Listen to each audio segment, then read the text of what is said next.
Boa tarde. Boa tarde, João. Boa tarde, Alexandre, tudo bem? Tudo bom e com você? Tá me ouvindo bem? Tô te ouvindo bem, você consegue me ouvir também? Tudo ótimo também. Muito bom. Pontualmente às 18 horas, estamos aqui para nossa super live ao vivo. Vamos só dar uns minutinhos aí, o pessoal está entrando na live para a gente começar o nosso tema.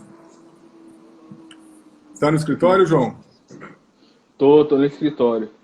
Muito bom. Hoje também vim para o escritório especialmente para fazer a live. A equipe está em home office ainda. A sua também?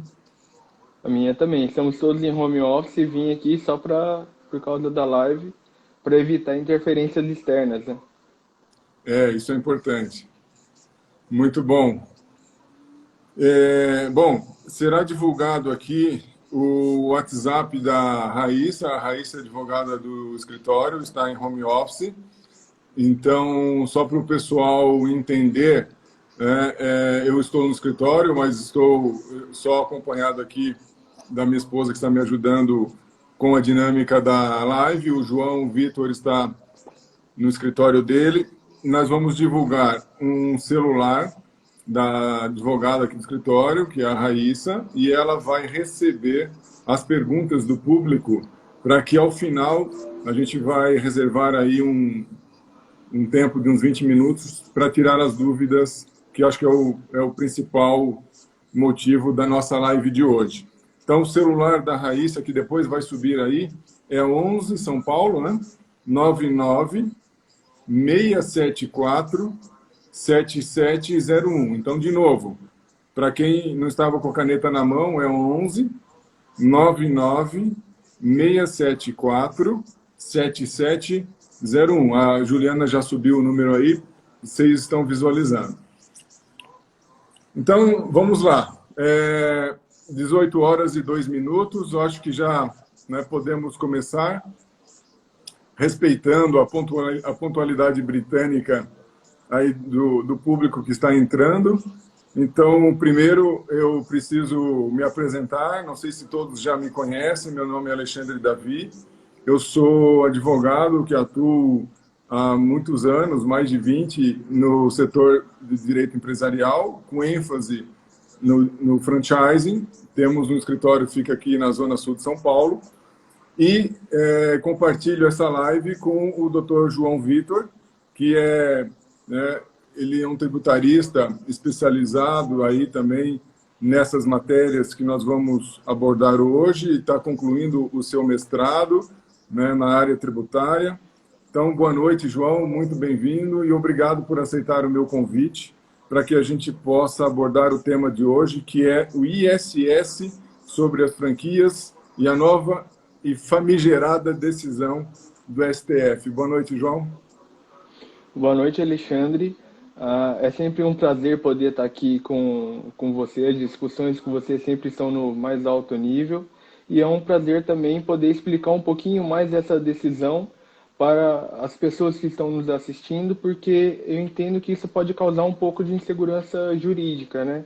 Antes de entrar na decisão propriamente dita, eu acho que é importante a gente explicar um pouquinho sobre como que estava acontecendo, como que a gente chegou até aqui.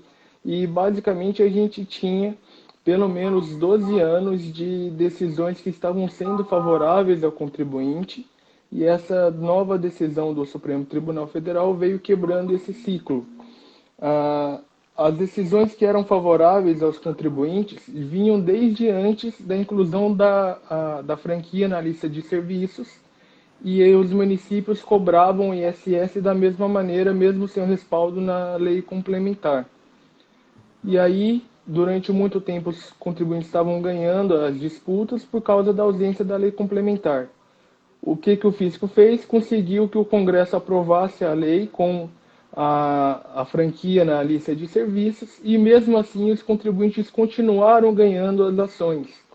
A gente tem decisões de órgãos especiais ou do plenário dos tribunais estaduais. Alguns deles, por exemplo, São Paulo já reconhecia inconstitucionalidade desde 2010. No Rio de Janeiro, o reconhecimento dessa inconstitucionalidade vem desde 2008. No Paraná, é de 2012. E agora essa decisão do STF, que vem num controle de repercussão geral, para modernizar a jurisprudência, alinhar a jurisprudência em todo o país, e vem quebrando esse ciclo de decisões favoráveis aos contribuintes.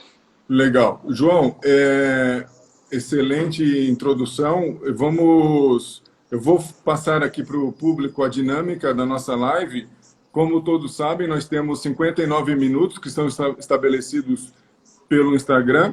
Então, vamos fazer aqui um bate-bola, eu e o João. Depois, ao final, antes de uns 20 minutos, mais ou menos, vamos abrir para as perguntas.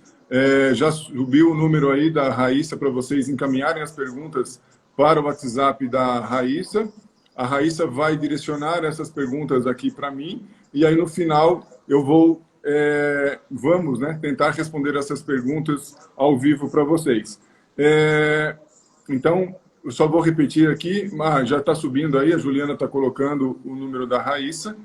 E ao final ainda vou fazer um sorteio também do meu mais novo livro, que é Comentários à Nova Lei de Franquia. Então, quem tiver paciência de ficar aí nos ouvindo até o final da live, eu vou sortear este livro, tá?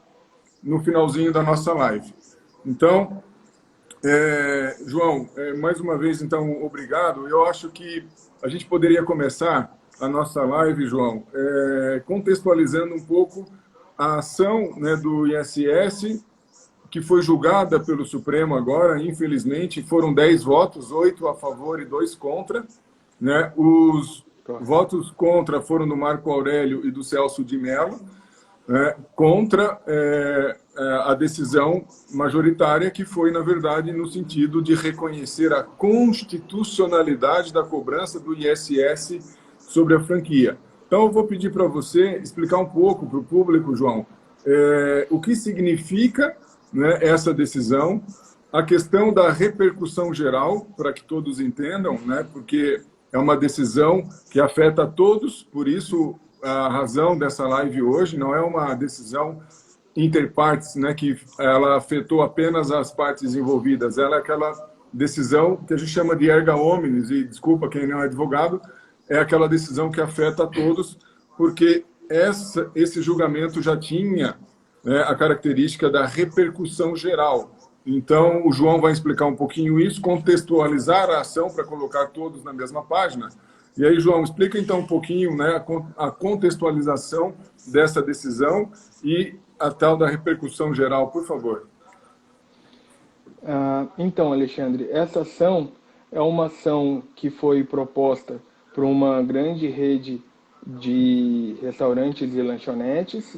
Os dados são públicos, então acho que não tem nenhum problema revelar quem que é. A ação foi proposta pela franqueadora do Bob's, e basicamente eles entraram com a ação questionando a constitucionalidade da tributação, com um argumento muito simples, falando: olha, eu sou uma rede de restaurantes, eu não presto serviços, se por acaso eu chego a prestar algum serviço, esse serviço é prestado com uma atividade meio, mas a minha atividade principal, a maneira como que eu realmente ganho dinheiro, meu core business, é com restaurantes. Então, eu não poderia ser tributado por serviço de ISS, porque seria até contraditório. E aí essa ação, para se ter uma ideia, foi julgada foi proposta em 2004, e ela só teve os contornos finais agora em 2020.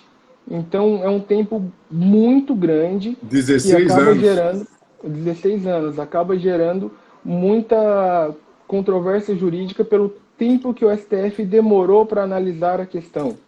E aí, como a gente estava falando, quando eles entraram com essa ação, já se tinha aqui uma expectativa muito grande em prol dos contribuintes. Os contribuintes estavam ganhando essas ações em todo o país, já estava começando nessa época que eles proporam ação, mas o tempo que o STF demorou para escolher essa ação e julgar ela, que é o fator principal aqui que causa um pouco de preocupação, sendo que o cenário estava muito favorável aos contribuintes. Existem entidades de classe, como a ABF e outras que também cuidam do setor de franquias, que estavam acompanhando de perto, todo o sistema jurídico estava acompanhando muito perto, quem trabalha com franquias estava acompanhando de muito perto. Eu acho que essa demora de analisar isso acaba causando um pouco de constrangimento. E a gente teve alguns ministros também que acabaram mudando o voto deles, de quando estava no STJ, exemplo do Fux, que gera um pouquinho de preocupação para a gente. Não era um voto que se imaginava contrário aos contribuintes, mas faz parte do jogo e está tudo bem. A repercussão geral, o que a gente precisa explicar, principalmente para o público que não é advogado, é que o STF selecionou um recurso, dentre tantos no Brasil que estavam tramitando, para falar, eu vou analisar esse recurso aqui de uma maneira que o que eu decidi aqui pode ser expandido para uniformizar a jurisprudência em todo o Brasil. Então, eles selecionam um para resolver toda a demanda jurídica que tem de cima para baixo. E, nesse sentido, eles escolheram, em 2006, esse recurso aqui, que foi eleito para o tema número 300 de repercussão geral do STF,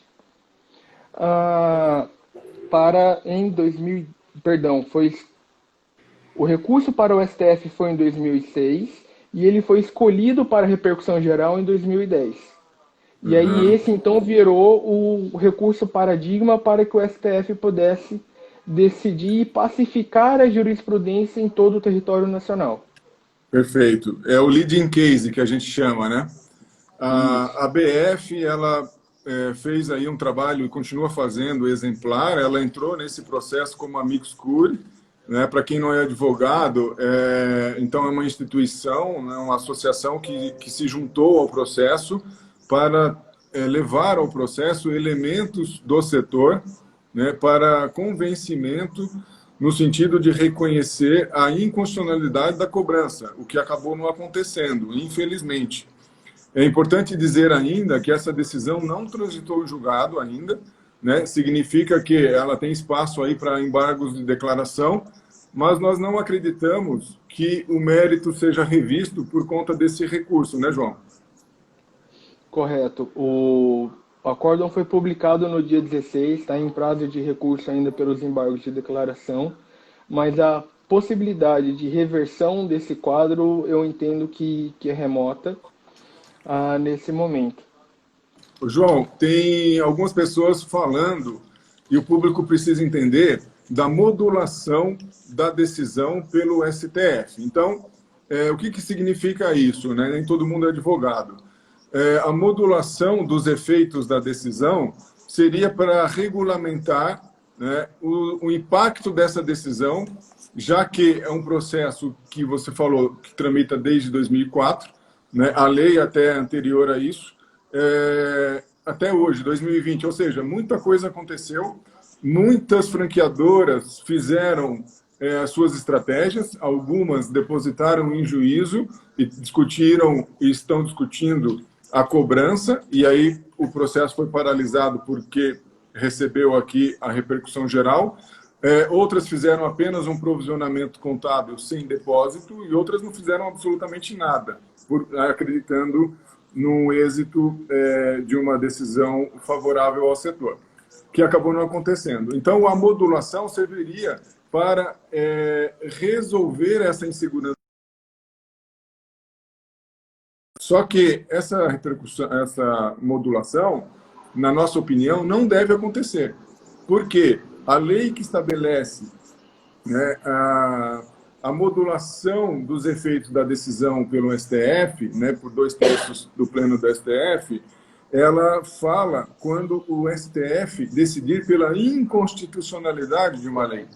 né? E o que nós temos aqui é exatamente o contrário. O STF decidiu pela constitucionalidade da lei. O que significa, então? Que ele reconheceu que ela é válida desde o seu nascedouro, desde que ela foi publicada, e, portanto, não tem que se modular nada. Ela é válida e exigível, né? Então, não é uma decisão de inconstitucionalidade que exija por parte do pleno, de 2/3 do pleno do STF, né, a modulação dos efeitos. Então, a gente tem, na verdade, a partir do trânsito em julgado dessa decisão, a legitimidade da cobrança, não é isso, João? Isso. Acontece o seguinte, essa possibilidade de modulação dos efeitos, ela está na legislação para quando for necessário evitar um rombo aos cofres públicos, o que não acontece quando o tributo é declarado constitucional. Se ele fosse declarado inconstitucional, teríamos uma enxurrada de ações dos franqueadores pedindo a não incidência do tributo de ISS sobre os seus contratos, sobre as suas operações. Isso poderia causar um efeito muito nefasto de como que eles arrumam dinheiro para devolver todo mundo que já pagou esse tributo de maneira indevida. E aí, quando o tributo é declarado inconstitucional, fica a critério do STF decidir se eles modulam esses efeitos, que seria uma limitação nesses efeitos, para falar, olha, tudo bem, é inconstitucional, nunca deveria ter existido, mas já existiu, causou efeitos, e se eu for recuperar esses efeitos como se não tivesse acontecido essa lei, o Estado vai quebrar. E aí, então, eu preciso colocar uma limitação. E aí, como você bem pontuou, neste caso aqui, não tem a possibilidade dessa modulação agora, e aí quem não estava declarando, estava fazendo a provisão, estava fazendo o depósito, a gente precisa, o empresário precisa rever os procedimentos que estavam feitos, porque quando transitar em julgado, provavelmente vai começar a ter uma enxurrada de fiscalizações por parte do fisco municipal. Na verdade, isso já começou a acontecer. Nós temos clientes já que já receberam aqui auto de fiscalização de municípios. Sim.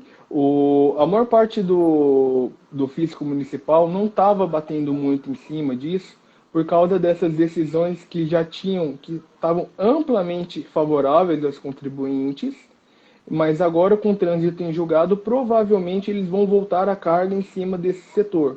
E ainda mais porque a gente está com esse tempo de Covid, a arrecadação está caindo para todos os entes tributantes, o setor de serviços é um dos que mais foi impactado, e quando acontece alguma coisa assim, geralmente o administrador precisa arrumar a arrecadação de alguma maneira. Então, a maneira que o fisco tem de aumentar a arrecadação é fiscalizando os setores que às vezes estavam um pouco escanteados. Ô, João, na verdade, assim, eu, como sou operador, né, do direito aqui na área de franquias, assim como você na área, né, tributária e é nosso parceiro,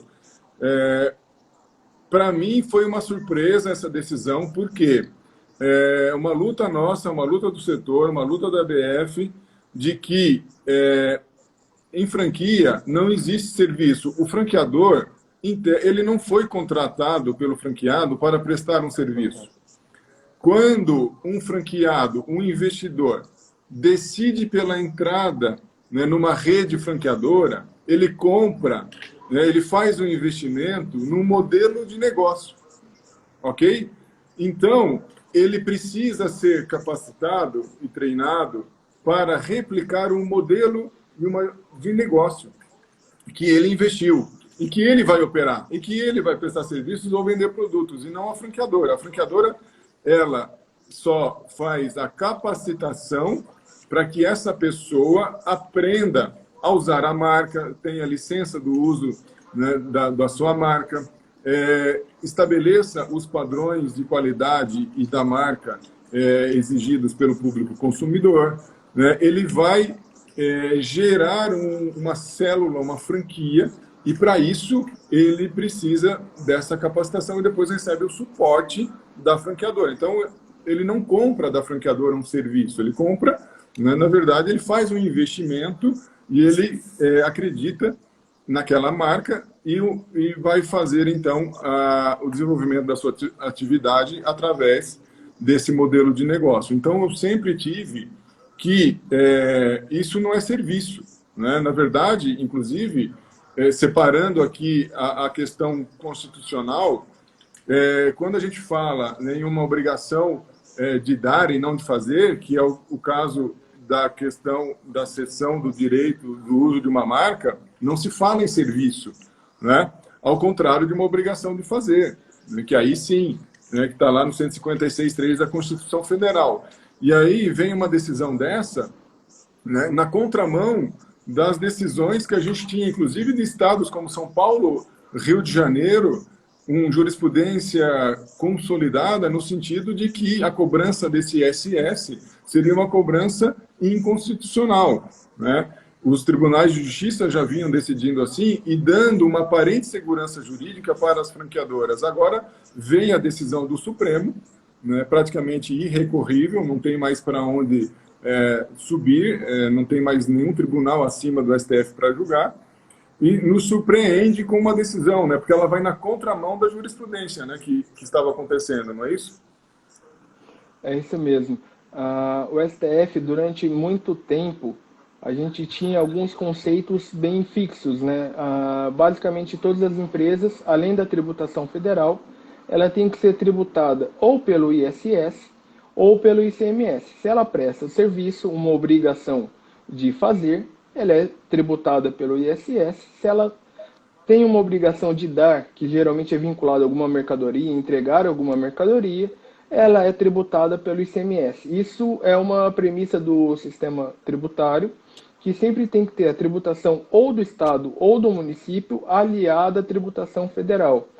E a decisão do STF agora, essa mais recente, que é da repercussão geral no tema número 300, representou para nós tributaristas uma quebra desse paradigma.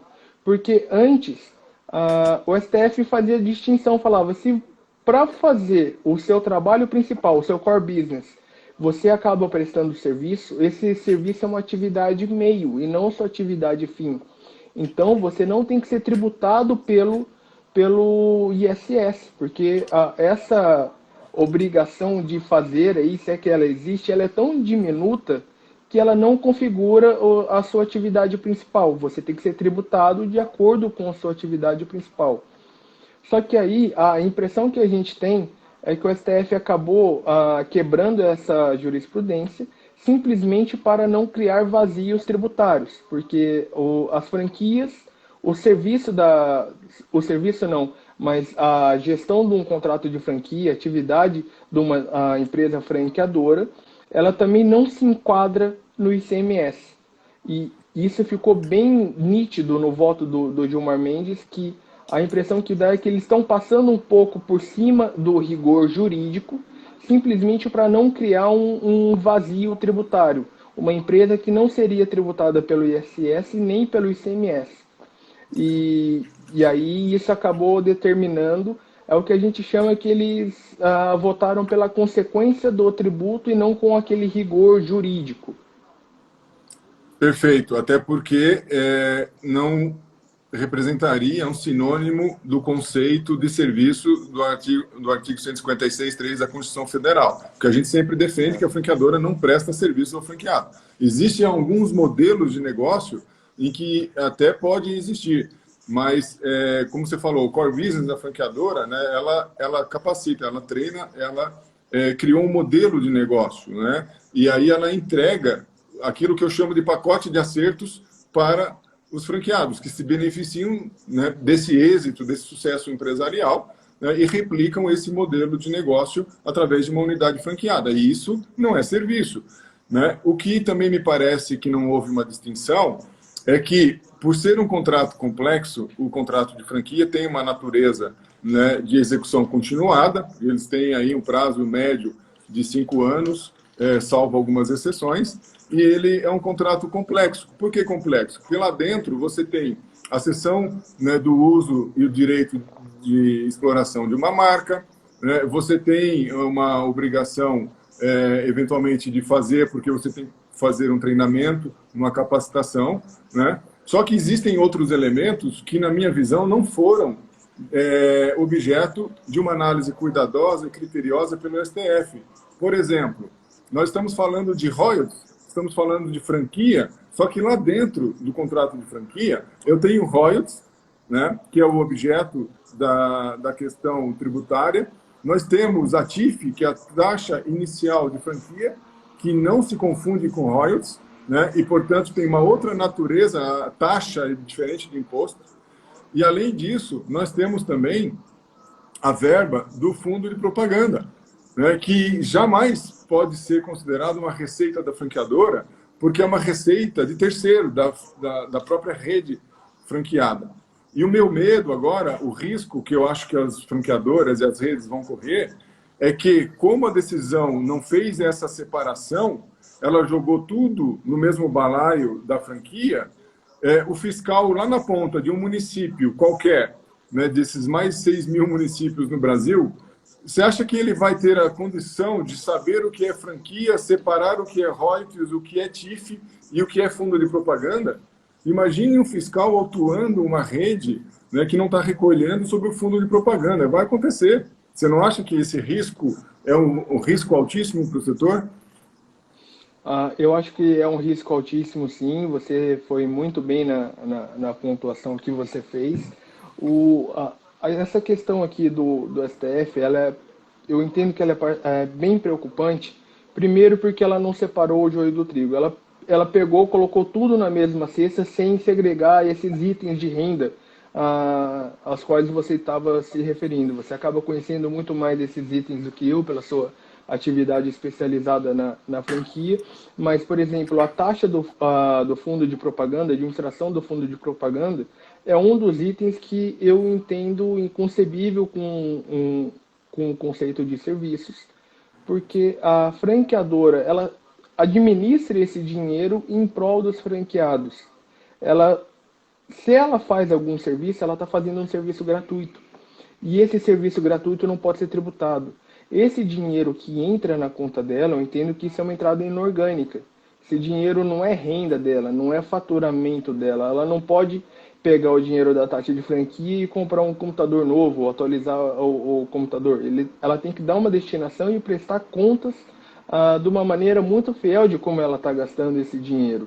E às vezes tem um conselho de franqueados em cima supervisionando também balizando como que eles também gostariam que esse dinheiro fosse gasto. Então, dentro de todos esses itens de renda que a franqueadora recebe, com certeza alguns ali eu entendo que daria para continuar com a discussão ainda no judiciário. Existem meios de se diminuir essa tributação, mas a questão que lá em 2004 acabou não sendo uma falha do recurso que foi selecionado. É que lá em 2004, quando se entrou com essa ação, a ação estava muito bem feita. Eu li o processo inteiro, a ação estava muito bem feita. É que existia uma limitação que acaba sendo mesmo da época em que ela foi ajuizada, e essa demora do STF que acaba sendo um pouco do problema. Hoje, as relações empresariais evoluíram muito. Antigamente estava muito mais difícil você olhar para a franquia e conseguir fazer essa segregação dos valores que ela recebe.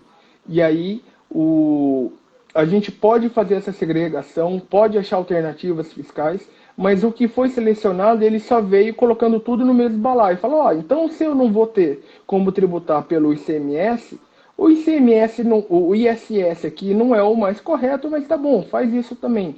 E isso fica muito nítido no voto que foi o que ganhou, que foi do Gilmar Mendes. Ele fala que não dá para separar as atividades meio e fim, porque não sabe onde que uma sobressai e onde que começa a outra. Parcialmente eu concordo, pessoalmente eu concordo com a decisão que foi dada pelo ministro Marco Aurélio, que é de falar, olha, vocês estão denominando alguma coisa, vocês estão pegando uma pequena parte e denominando o todo por causa disso. Se existe alguma relação interna de prestação de serviços, o rigor jurídico que a gente tem não pode enquadrar isso como serviço em todo o contrato. Eu até brinco que é como denominar o corpo inteiro de apêndice. O corpo é muito mais do que só o apêndice. Existem... Não dá para fazer essa comparação. Entendo que o STF acabou errando aqui, mas infelizmente eles têm o direito de errar por último. E aí eu entendo que cabe ao setor que trabalha com franquia se estruturar pensando nessas situações. A batalha ainda não está perdida, é possível diminuir a carga fiscal, está na hora de rever alguns procedimentos para conseguir ver se está atendendo o compliance tributário da melhor maneira, e mesmo atendendo o fisco, é possível fazer algumas pequenas retificações, tanto no comercial quanto no operacional, para conseguir reduzir essa carga tributária de uma maneira que seja bacana, que isso passe tranquilamente pela administração tributária de todos os fiscos em qualquer investigação que tiver. Tem muita coisa que ainda pode ser feito para auxiliar o setor. Ok, João, eu vou repetir o telefone da Raíssa, que está subindo aqui na tela. Para o pessoal que entrou depois, nós vamos abrir uns 20 minutos finais para as perguntas. Então, encaminhe, por favor, esse número que está na tela, 99, é São Paulo, 99674-7701. Pode encaminhar essas perguntas para esse WhatsApp, que nós vamos respondê-las aqui. João, você comentou sobre essa questão do errar por último, achei interessante. Na verdade, o cenário econômico, né, e essa pandemia também, eu acredito que tenha sido desfavorável para nós, né, porque, como você falou, o conceito de serviço não está bem caracterizado, como ficou registrado no voto do Marco Aurélio, e do Celso de Mello, que foram os votos divergentes. Mas o momento também não foi favorável, né, João?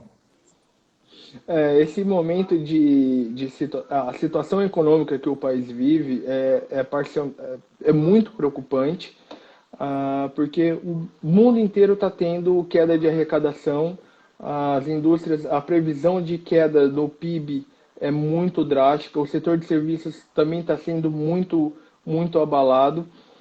Eu não tenho agora os números de quanto que caiu a arrecadação, mas está caindo muito, e todos os entes tributantes, o Poder Executivo está tendo que gastar mais para amparar os cidadãos.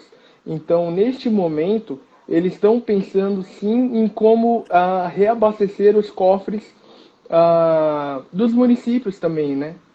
E isso acaba pesando bastante, o peso econômico da decisão acaba pesando bastante, além do critério jurídico também.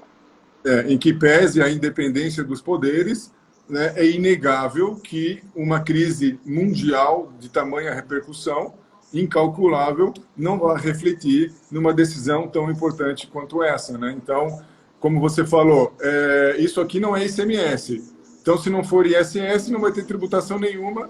Então, alguma coisa, né, tem que tributar.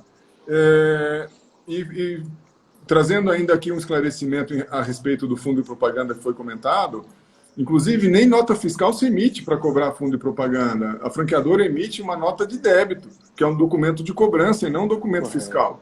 Né? Então, não tem nem lastro para isso, porque, na verdade, é só uma arrecadação de uma verba que deve ser contabilizada como recurso de terceiro. Né? E eu tenho um receio muito grande de que isso não vai ser compreendido pelos fiscais e nem, né, pelos procuradores de Estado e de municípios, que certamente vão fazer aí, né, acho que, fiscalizações com autos de infração por conta, né, do não recolhimento do ISS sobre franquia. Dentro desse franquia, entende-se tudo, né? E se o STF não separou o joio do trigo, não falou se incidia sobre royalties, se incidiria sobre as taxas, né? Tem taxa de renovação, tem taxa de ingresso na franquia, né? Você tem fundo de propaganda, tem outras verbas de natureza que também não são serviços, que certamente vão ser vistas pelo fisco como verba de franquia, né? Não tenho dúvida que isso vai acontecer. Então, lamento a decisão aqui, e não sei se nos embargos de declaração a gente vai conseguir avançar nisso, mas fica a minha preocupação em relação a isso também. João, e diz uma coisa, existe aí a questão, né, do recurso, do ação direta de inconstitucionalidade do Distrito Federal. Você acha que essa ADIM ainda teria o condão de mudar essa decisão, não? Então, é muito pertinente essa pergunta, Alexandre. Obrigado por ter feito ela. Eu só vou pedir um minutinho antes de responder ela, porque você tocou num ponto que eu entendo crucial também, que é, aqui no Brasil ainda existe pouco conhecimento jurídico sobre o setor de franquias. E isso se reflete também em algumas administrações tributárias, principalmente sobre municipais mesmo, que não conhecem, e não são raros os casos de franqueados que acabam recebendo um fiscal que está despreparado para fiscalizar o setor. Então também demanda um pouco do franqueado conseguir passar essas premissas para o fiscal, porque senão ele pode tomar um auto de infração completamente descabido. É preciso, ainda existe muita insegurança jurídica com isso. Essa decisão do STF vai gerar muita insegurança jurídica. E também existe o problema do fiscal que não sabe averiguar quem que é franqueador, quem que é franqueado.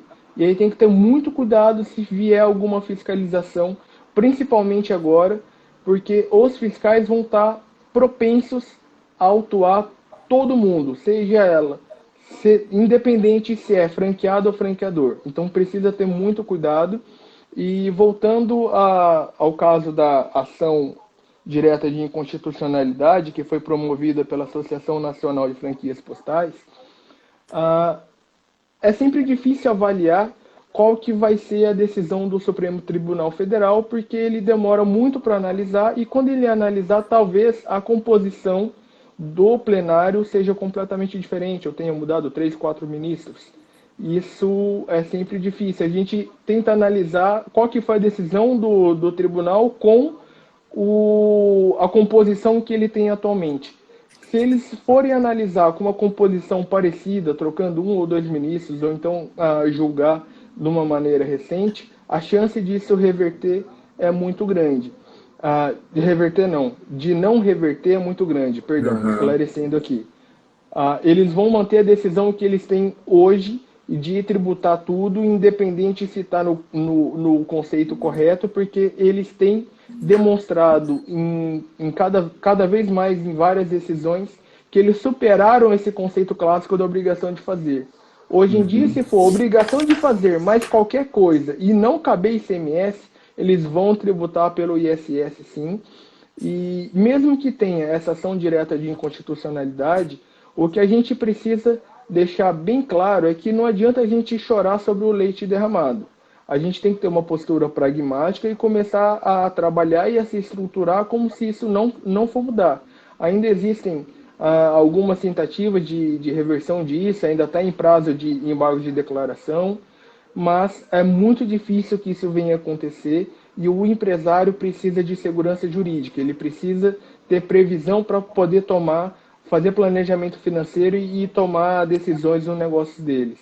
Perfeito. Então, vamos trabalhar com isso. Ainda é possível reduzir a carga fiscal, tem muita coisa que pode ser feita. Está na hora do franqueador dar uma olhada para o compliance tributário dele e ver se ele está atendendo da maneira adequada, e tem muita possibilidade de diminuir essa tributação aí. Ok, João, eu preciso te fazer mais 2 perguntinhas e a gente vai abrir para as perguntas por conta do adiantado do nosso horário, e ainda no final vou fazer o sorteio do livro, tá bom? João, diz uma coisa então, qual o efeito prático, né, para os franqueadores dessa decisão? Então, o efeito prático é que alguns franqueadores, eles vão ter, quer dizer, alguns não, praticamente todos vão ter que repensar a sua operação para ver se não tem alguma coisa que precisa ser corrigida, porque vai vir muita fiscalização existem pessoas que estão correndo risco fiscal e mesmo aqueles que têm decisão transitada em julgado a favor deles, provavelmente o fisco municipal vai vir com uma ação rescisória e aí não vai ter muito o que fazer. Eles têm muita chance de reverter isso. Então a gente tem que tomar essa postura pragmática, os franqueadores têm que tomar essa postura pragmática de analisar se eles estão cumprindo da maneira correta o compliance tributário deles, da maneira como que eles estão fazendo as obrigações acessórias, a maneira como que eles estão escriturando todo o dinheiro que entra, até mesmo do fundo de franquia, e existem algumas ações que também são possíveis de questionar para diminuir essa tributação até no âmbito federal. Então, eu entendo que está na hora dele conseguir, está no momento oportuno para ele olhar para tudo que está acontecendo, rever o procedimento e acertar algumas coisas para ter mais tranquilidade para poder trabalhar. Legal. Ô, João, então me corrija se eu estiver errado. Alguns franqueadores tomaram as suas decisões lá atrás, muitos anos atrás, por conta, correto, né, do risco de exigência da cobrança. Alguns franqueadores resolveram depositar em juízo. Então, provavelmente, eles vão ter que pedir para converter esse depósito em pagamento ao fisco, né? Resolve o problema dali para trás e segue pagando daqui para frente. Então, foi uma decisão, né, bem, acho que, cautelada. E ok, porque ele resolveu o problema dele. Agora, tem muitos franqueadores que não pagaram, né, mas também não depositaram em juízo. Né? E aí, como é que fica, né, para quem está, desculpa a expressão, na chuva?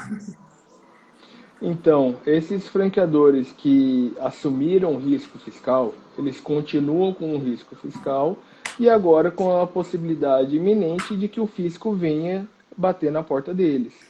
Então, é preciso que eles tomem uma decisão aqui e tentem se adequar de alguma maneira. Entendo que eles têm que repensar, não é uma decisão que precisa ser feita imediatamente, mas também não pode demorar muito. Ele tem que, assim que possível, se estruturar melhor, porque ele vai ser fiscalizado e ele está correndo risco. E aí existem algumas alternativas para diminuir o risco fiscal, mas todas elas precisam ser analisadas conforme o caso concreto, não tem uma forma padrão, e aí a gente teria que analisar isso pontualmente, caso a caso, mas existem alternativas e tem muita coisa que pode ser feita para mitigar esse risco fiscal. Beleza, ótimo, João. Então, a minha última pergunta para você, é hora de pensar em replanejar a estrutura operacional e tributária das franqueadoras?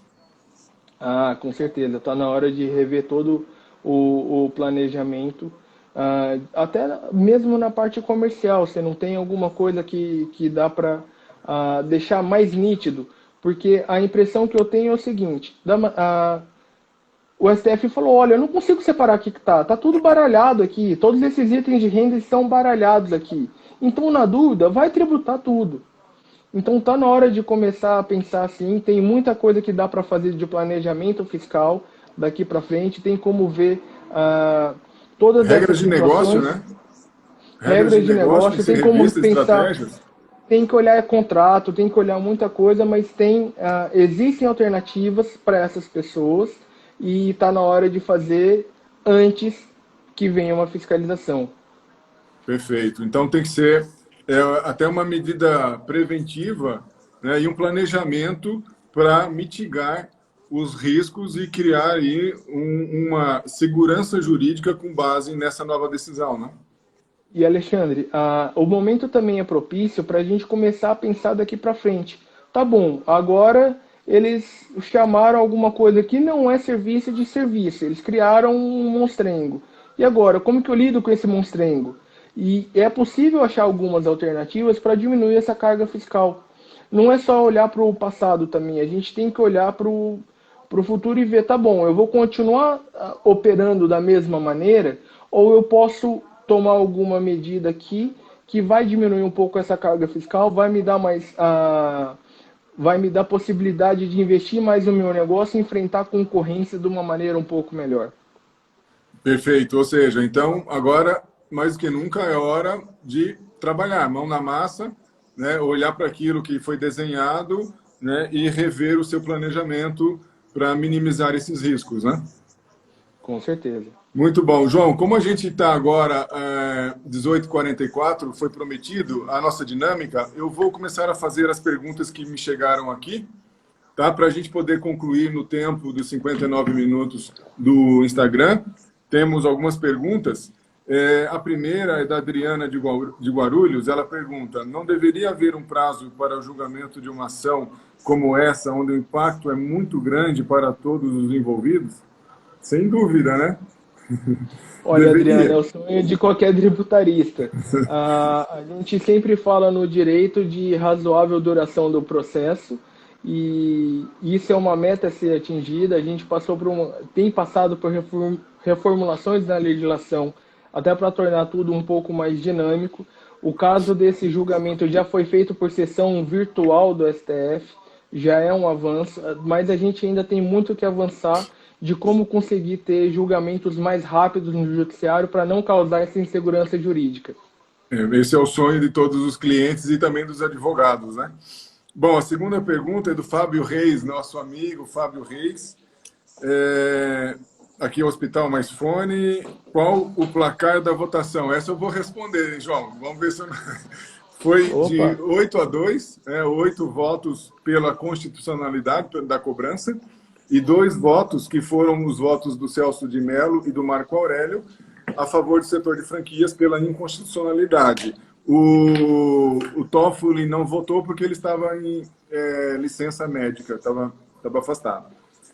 A terceira pergunta é da Ronise. A Ronise é nossa amiga também, aqui de São Paulo, né? É de uma rede muito relevante, né? No setor de farmácias. E a pergunta da Ronise é: minha dúvida é sobre a cobrança de ISS aos franqueados. O que você pode dizer, Então, João? Ronise, tem que tomar cuidado aí, porque a fiscalização não vai saber separar o joio do trigo. Eles vão olhar para todo mundo como se eles fossem os devedores do tributo. Ele não vai saber analisar. E existe muita insegurança jurídica porque eles não sabem, não conhecem o setor de franquia. O setor de franquia ainda é muito pouco conhecido no Brasil. Existem centros de excelência, mas em geral não se conhece de franquia no Brasil.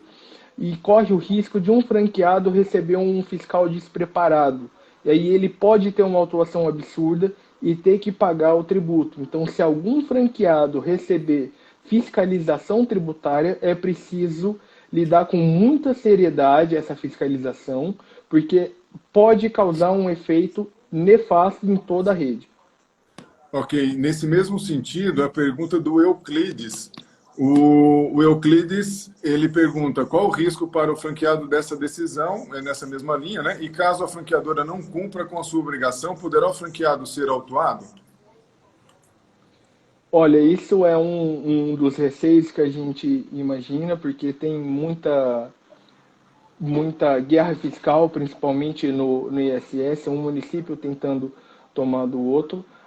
Eu não acredito que os franqueadores vão deixar de recolher o ISS, porque todo mundo quer estar em conformidade com a legislação. Um ou outro vai acabar tomando essa decisão de declarar e não pagar, ou às vezes não declarar, mas a ideia é sempre evitar que isso chegue de maneira invertida, tanto do franqueado para o franqueador, quanto do franqueador para o franqueado. Existem meios jurídicos de se impedir isso, mas pode ser que alguma fiscalização tente criar alguma história mirabolante. Por isso que eu reforço, a gente precisa lidar com o fisco de uma maneira muito séria, muito objetiva, muito clara, para conseguir delimitar, eliminar esses problemas logo no nascedouro.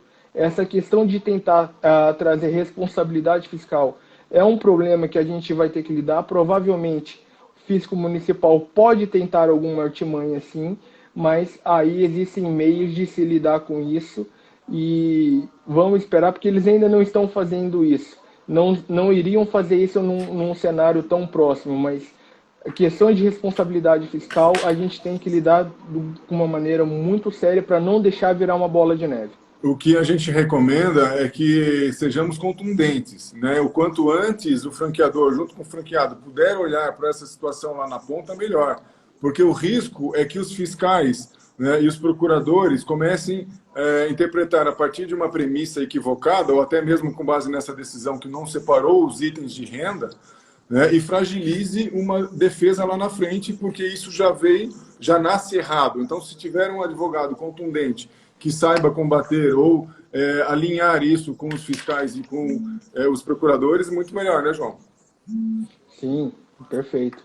A pergunta agora é da Flávia Lopes, de São Paulo. Qual a competência territorial para a cobrança do ISS? Sede da franqueadora, unidade fabril, registro da marca, local da assinatura dos contratos de franquia?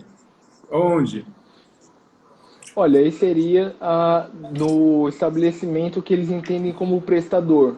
E aí não seria do Parque Fabril, seria do escritório de administração da franqueadora, onde ela exerce as funções de administração da rede de franqueados.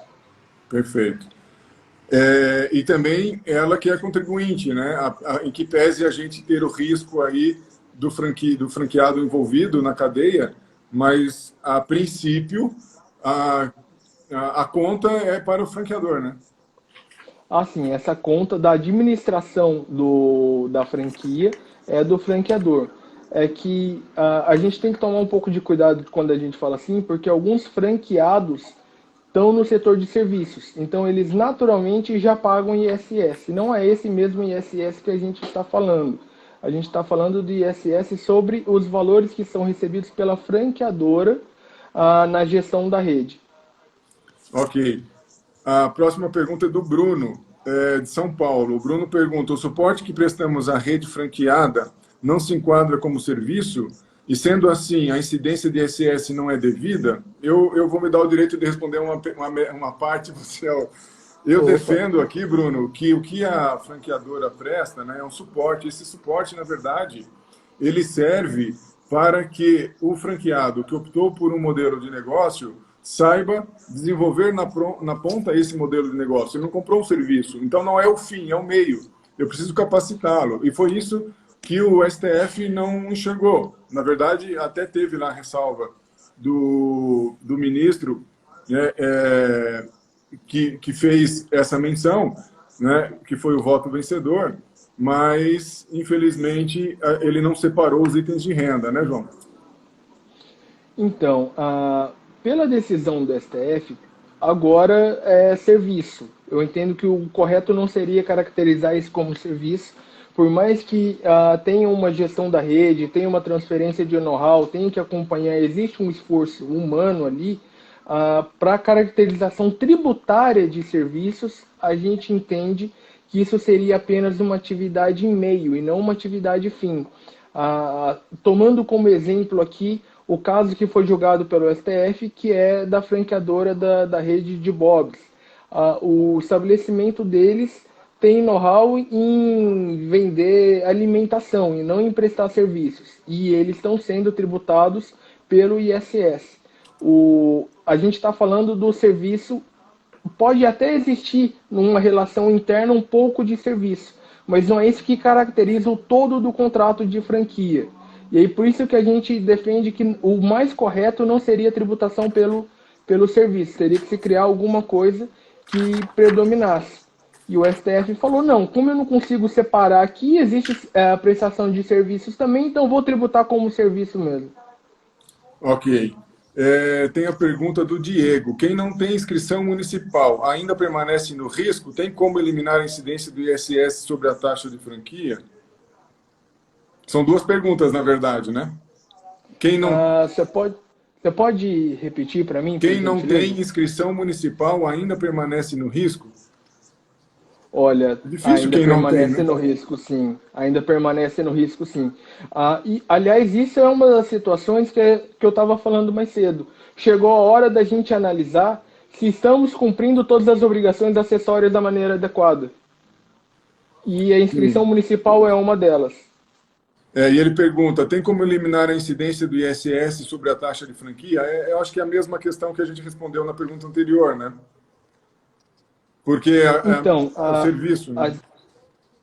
A gente tem que começar a separar. Essa taxa de franquia, eu creio que ele está falando da taxa inicial de franquia, Exato. quando Ou um pode ser a franqueador taxa de entra renovação também. no sistema. Aí entra uma situação que a gente precisa analisar, existem alguns procedimentos para ver, mas aí eu entendo que existe uma prestação de serviço um pouco mais nítida, porque precisa de um treinamento inicial, às vezes passar manuais. Essa a taxa inicial da franquia é um dos itens que precisa ser melhor explorado, com alguns questionamentos, com algumas ações até preventivas, tentar separar um pouco mais, pensar uma maneira melhor de separar o que é treinamento, o que não é treinamento, para reduzir essa carga fiscal. Ok. E temos a pergunta da Flávia Lopes. E quando a franqueadora exerce a administração da marca, o sistema em cidades distintas, pagaria para os dois municípios? Então, eu não tenho dúvidas de que vai ter muito município tentando tributar, mais de um município tentando tributar esses valores, mas a princípio seria só onde ela está estabelecida. Mas corre o risco, sim, existe guerra fiscal de ISS e tem muito auto de infração aí que às vezes é descabido porque poucos contribuintes vão atrás. A maioria não quer arrumar problemas com o fisco e paga o auto de infração mesmo ele sendo indevido. Então existe gente que paga ISS para mais de um município quando isso não seria necessário. Existem alternativas tributárias para se evitar esse risco, teria que ser pensado caso a caso. Ok. Ou seja, tem muito trabalho a ser feito daqui para frente, né, João? Ah, sim, tem muito trabalho a ser feito, mas não dá para desanimar. Por mais que tenha que reparar alguns procedimentos, tomar algumas medidas um pouco mais acautelatórias, não dá para desanimar. O setor de franquias está crescendo muito e tende a continuar, é muito rentável. E isso faz parte do risco do negócio. Sempre tem que ter algum. A gente tem sempre que estar olhando para os nossos procedimentos e falando: será que eu não posso melhorar alguma coisa? Será que eu não acho alguma oportunidade para economizar tributo, economizar com despesas? Será que se eu virtualizar alguma coisa, isso vai trazer alguma vantagem para o meu negócio? A gente tem sempre que repensar e ver como que a gente pode gerar mais valor para nossas empresas. Perfeito. João, como faltam aqui 3 minutinhos, 2 minutinhos para acabar a nossa live, eu quero agradecer muito a sua participação, a sua presença, foi extremamente esclarecedor. Foram muitas perguntas, até porque, né, o tema é muito relevante, o impacto é enorme. Agradeço, então, enormemente a sua disponibilidade para estar aqui conosco e vou fazer também uma recomendação às franqueadoras, né, que falem com a sua rede, passem circulares informativos, se comuniquem com a rede a respeito dessa decisão, para que juntos, né, possamos falar a mesma língua, né, do franchising, para evitar autuações e decisões descabidas, já que a decisão do STF, né, acabou fazendo um desfavor e não separou aqui os itens de renda. A gente não sabe o que vem pela frente, né? Se eles vão tributar, provavelmente vão, né? Vão tributar TIF, vão tributar taxa de renovação, Eles querem royalties, quem tributar sabe tudo, até fundo de tudo. propaganda. Então, acho que é o papel do franqueador levar esses elementos, né, para a sua rede. Então, João, muito obrigado. Falta 1 minutinho. Agora eu vou sortear o livro que eu prometi lá no começo. Aqui o meu novo livro, Comentários à Nova Lei de Franquia. Vai ser sorteado para aquele que... Vou sortear 2 livros. Quem estiver fazendo aniversário na data de hoje ou mais próxima de hoje, 2 aniversariantes, ou na data de hoje, ou para frente, ou para trás, mandem para esse telefone que foi disponibilizado, a doutora Raíssa, né? Quem estiver mais próximo, mande a data de aniversário, depois o comprovante disso, e eu vou encaminhar para vocês pelo correio com a minha dedicatória. Agradeço, então, a participação de todos vocês, né? Foi um prazer estar aqui e a gente continua à disposição em todos os nossos canais, né? Além dessa live que eu acredito que tenha sido muito produtiva. Ok? Temos 20 segundos restantes. João, muito Muito obrigado. obrigado a todos. Alexandre, muito obrigado. É sempre um prazer estar aqui com você, debatendo. Discussões sempre são em alto nível. Muito obrigado a todos que nos assistiram aqui, até aqui, que tiveram essa paciência. Muito obrigado. É isso aí, João. Obrigado, boa noite, pessoal. Nos vemos.